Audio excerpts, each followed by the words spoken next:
Почитувани представници на медиумите, добар ден. По развивањето на митот за честноста и работливоста на ДПМНЕ, денес почнуваме нов серијал на активности со кои ќе ги разобличиме економските митови на владата. Тие се создадени за да се манипулира со граѓаните преку замаглување на вистинските состојби во економијата, за успесите да си ги припише владата, а за неуспесите да е виновен некој друг. Во настапите ќе презентираме само факти и аргументи и нема да влегуваме во бесцелни расправи со ДПМНЕ. Ќе им го кажеме на граѓаните сето она што имаат право да го знаат, а владата им го премолчува. Почнуваме со митот за светската економска криза и македонската економија. Точно е дека за падот на македонската економија во 2009 година своје влијание имаше и светската криза. Но можевме да поминеме подобро.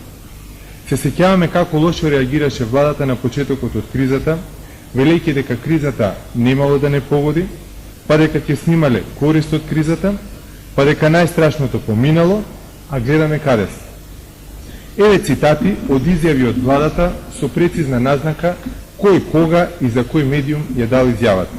Добро е ова да не се заборави. Кој знае колку пати го слушнавме премиерот Груевски како се фали дека во 2009 година снимале трет најмал пад на економијата во Европа. Прашуваме, зошто премиерот Груевски не им каже на граѓаните дека според податоците на Евростат во првите 3 месеци од 2010 година имаме полош резултат во движењето на економијата од најмалку 22 земји во Европа, меѓу нив и од Црна Гора и од Србија. Сличен резултат се очекува и за вториот квартал од годинава. Значи, премиерот Груевски се фали дека снимале трет најмал пад на економијата во 2009 година, ама молчи дека повеќе од 20 земји во Европа имаат подобар резултат од нас во 2010 година. И не само тоа.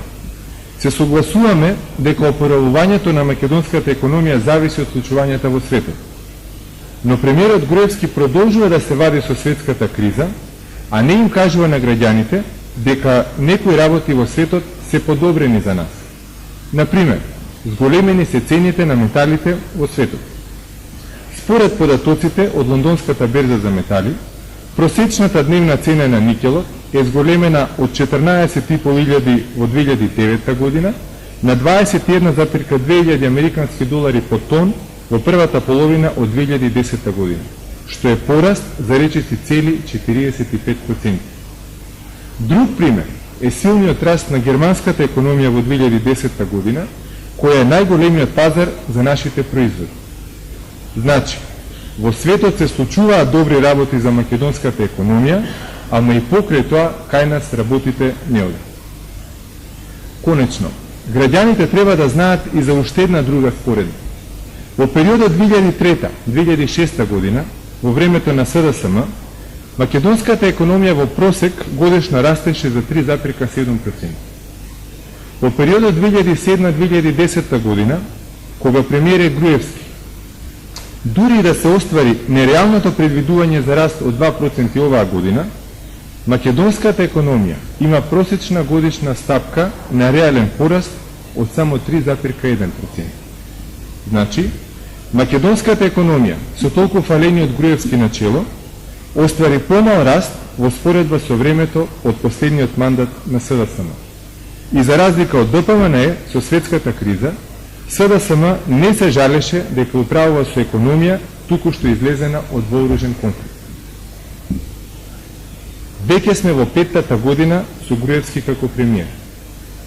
Економските митови на владата не ги прифаќаме од едноставна причина што се само пропагандни митови.